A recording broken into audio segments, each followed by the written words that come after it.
Welcome to the Stickers on the Mic podcast, brought to you by StickerGiant.com, where we talk with our customers about how they started their business, how they're marketing their brand, and how they're growing their company. Without further ado, it's time for the Stickers on the Mic podcast from Sticker Giant. Let's get on with the show. Hey everybody, welcome back to Stickers on the Mic. Thank you for joining us as always.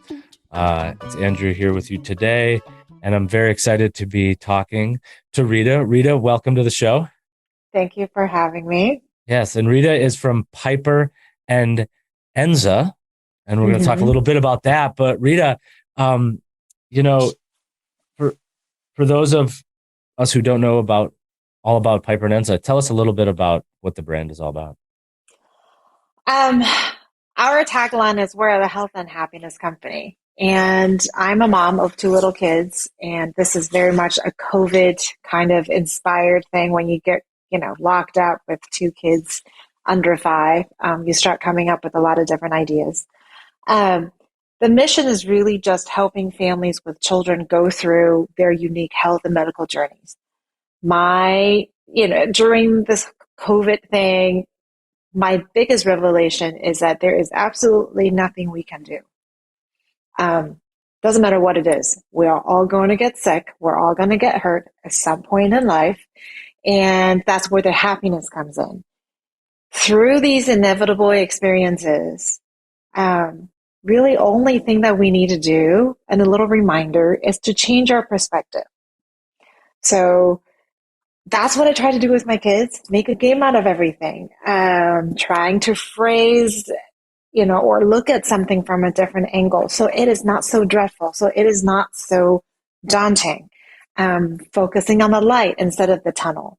And that is really kind of what we're trying to do through all the different things. We're writing fun children's books about a lot of scary experiences, making them not scary, giving parents a way to talk about these things, validating children's feelings so they can all go through that together without going insane or be completely traumatized. Because at the end of the day, we all have to go through it. So no, and kids, and I have little kids, and on your site, which everybody's piperandenza.com, of course.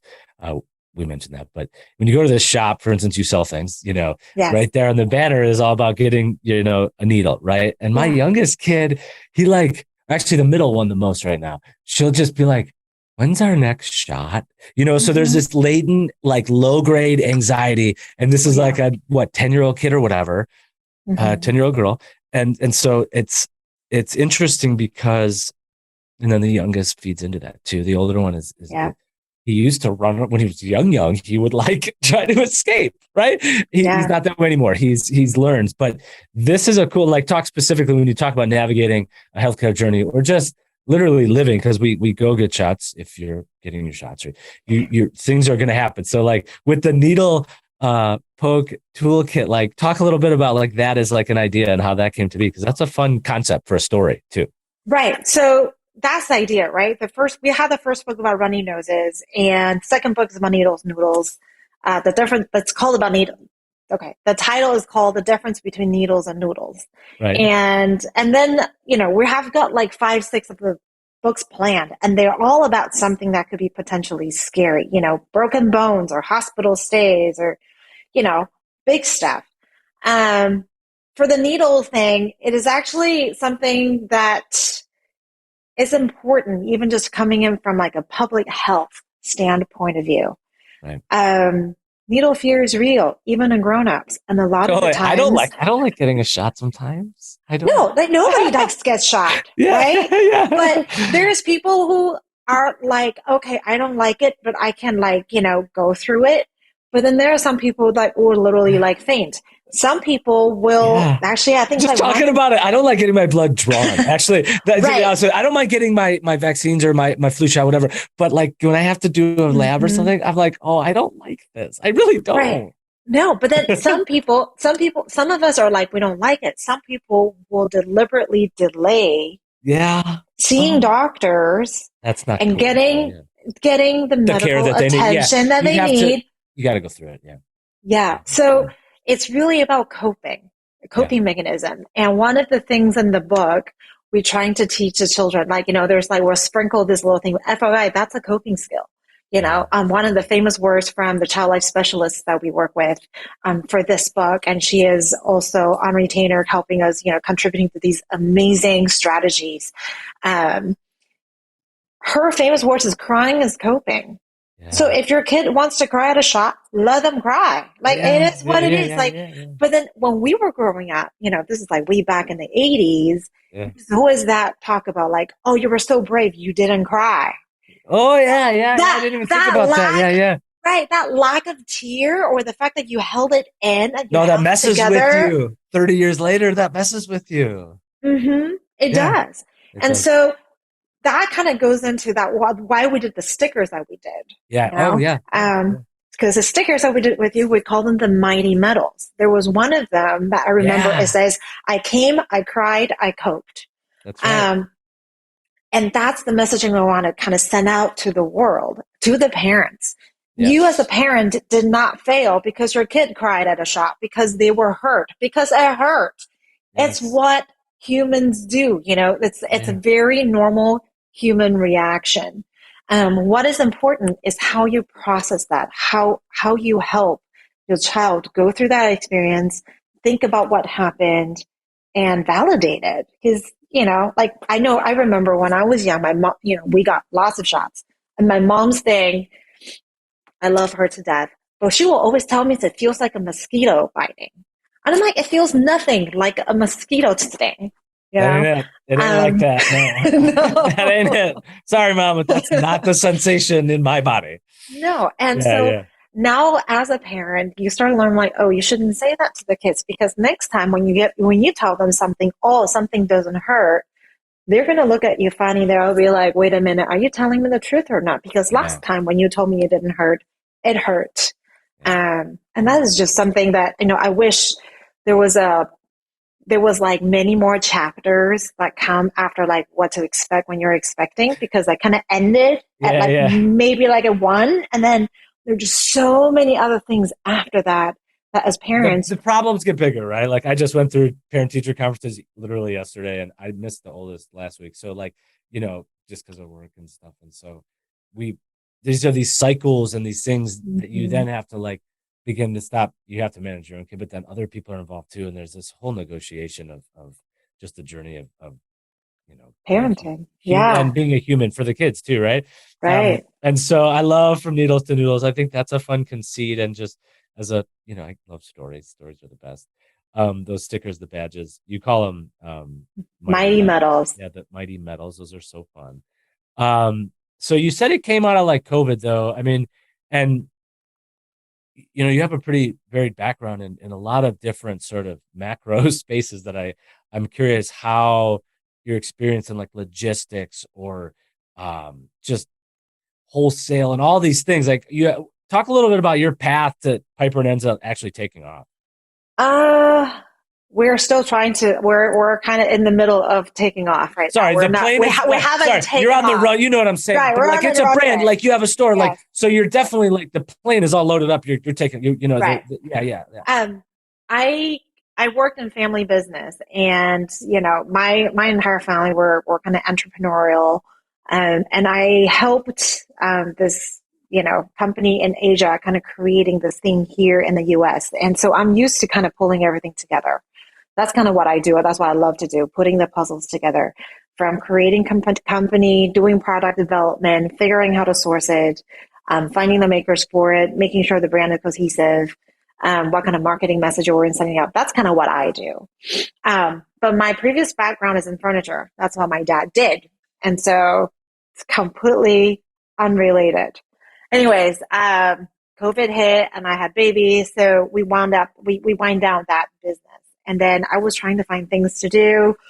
I was kind of over with the whole furniture thing. It was like, been there, done that. And I was just looking for things that interested me. And that made me feel like, okay, if I have to farm my kids out to the nanny for a few hours, I feel good. I feel okay. I feel like, this is something that I really want to do. I couldn't find anything. And then COVID hits. And then and next thing you know is me at home with husband and 2 kids, 24/7, and a dog. And then my husband decided to sprain his ankle like a month into it. And I was trying to battle with my 2.5-year-old at the time about wearing masks, and she won't. She is like stubborn as anyone can be. And then I had to figure out how to convey that message. And that's kind of how it all came together, is that I have to make fun things to make it look like a dress up costume.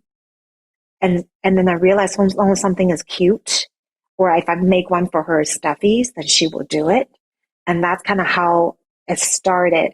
So looking what I had to do, what I had to I had to bust out my sewing machine, do what I had to do. I'm like, and then I start talking to other parents. I'm like, oh my God, this is so needed. And then so that whole puzzle kind of piecing thing came back. Like, how do we create something and give out all of these resources and information and ideas to all the parents out there?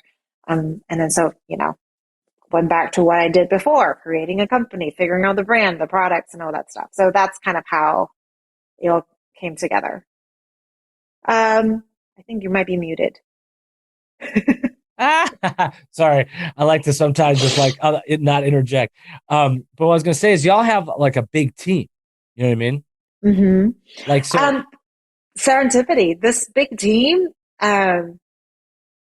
This is one of those things that I feel like it's just meant to be. Some of the people I have known for the past 15, 20 years from other things, and I just wanted to write children's books. I'm not a writer. And I called this one guy that I knew was in publishing. And, 15 years later, he himself also has a family, have 2 little kids. We're all in the same boat at that point.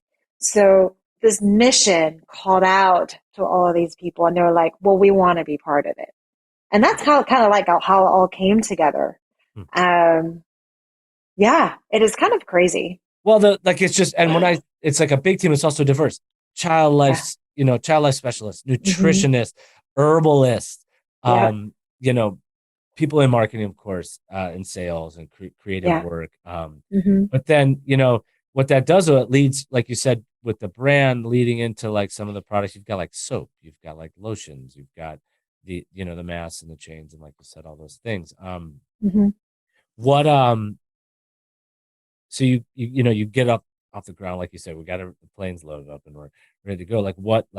What's the next step for growth then?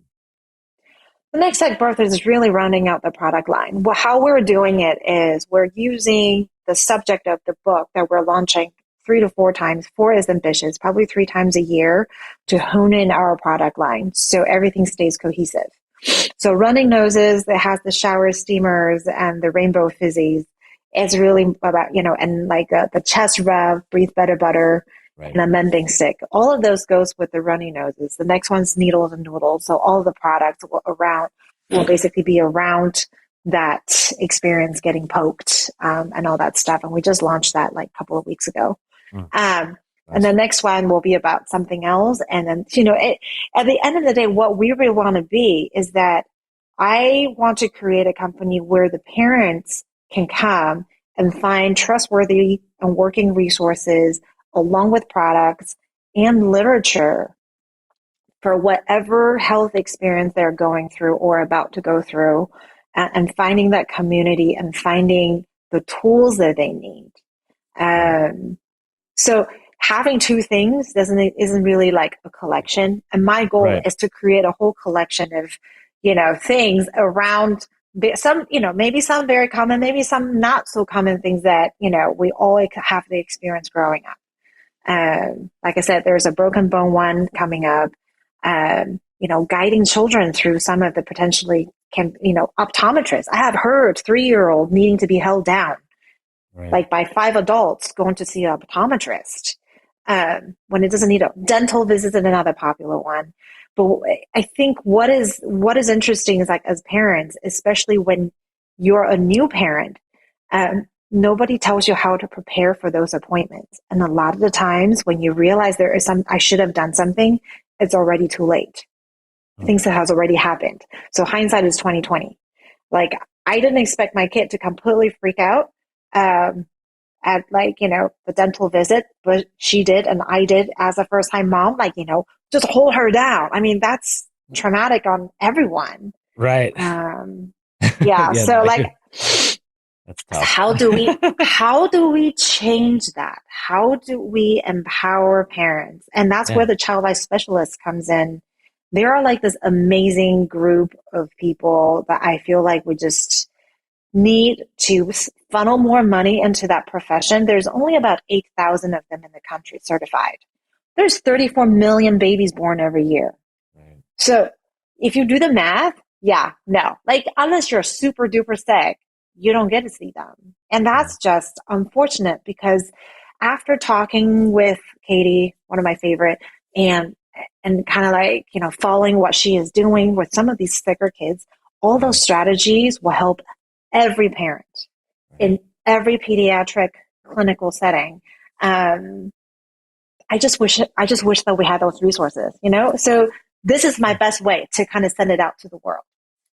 Totally. Yeah. Cause it's, especially like these days too, with COVID and the post-COVID or whatever you want to call it, like this generation of kids will be perhaps more health conscious or public health conscious, for better or for worse, depending on how you interpret those things, than generations that have, lived through polio or whatever, like those big times in American history. Right. Yeah. So you're getting the books out there, you're getting the stickers out there, but like you said, your larger mission is to redefine bravery for kids and, give parents tools to really, cope and empower them to be their kids' advocate and stuff like that. And like I said, I literally just went through parent teacher conferences and all these things. So like, this is the conversation around, our kids and ourselves that we have to really be able to like handle. So very, very cool. So the plan is to get more out there for this year and keep cranking, huh? Pretty much, yeah. And, it's, my goal is that, every parent at their first child's first birthday, someone will give them a whole series of things and they can read these books. I mean, we read the kids about firefighters and all those things. You may not see a firefight, but you do know what they do. Yet there is not one series of books about these health experiences out there. Sure. Yeah. Like zero. So like as a parent, and I'm like, I would love to kind of like, if my kid knows like what happens if they accidentally break a bone or something, they already, they will cry because it hurts. Oh yeah. I remember the collarbone break in our family. It was like kind of traumatic still. Even for me, I broke mine, but then my daughter did. You were saying like the what to expect when you're expecting, like, and how it ends at one. So that really is the like, so it happened or whatever, the so it happened series. So it's like what happens, right. Or the whatever happens next. I don't know the titling of it, but like that's a cool concept, right? And there's like, again, like I got a kid in middle school now. So it's like, there's just a whole different set of expectations for you and for them. I don't know. I truly think a lot about this stuff. So I'm very excited about where this can go for you all. And we really appreciate being able to share y'all's story. Thank you so much. This was fun. Yeah, this is great. I love it. And for all the folks who are going to tune in and listen after the fact, you can go to piperandenza.com and learn more about these wonderful stories tailored to kids. Children's literature and literacy is very important, but this literacy is all about health and that experience. So thanks for putting these resources out into the world. I think kudos to y'all Thank you to do that. So Thank you. As always, we say every sticker has a story. This time it's the mighty medals from Piper and Enza. And Rita, thank you again and your whole team. And we look forward to watching where y'all go. Thank you. Cheers, everybody. Have a good one. And thanks for listening. It's always my pleasure to be Andrew here on Stickers on the Mic. That wraps up this episode of Stickers on the Mic, brought to you by StickerGiant.com. You can download us on Spotify, iTunes, Google Play, SoundCloud, or your favorite podcatcher. Thanks again for listening to Stickers on the Mic. We'll see you next time.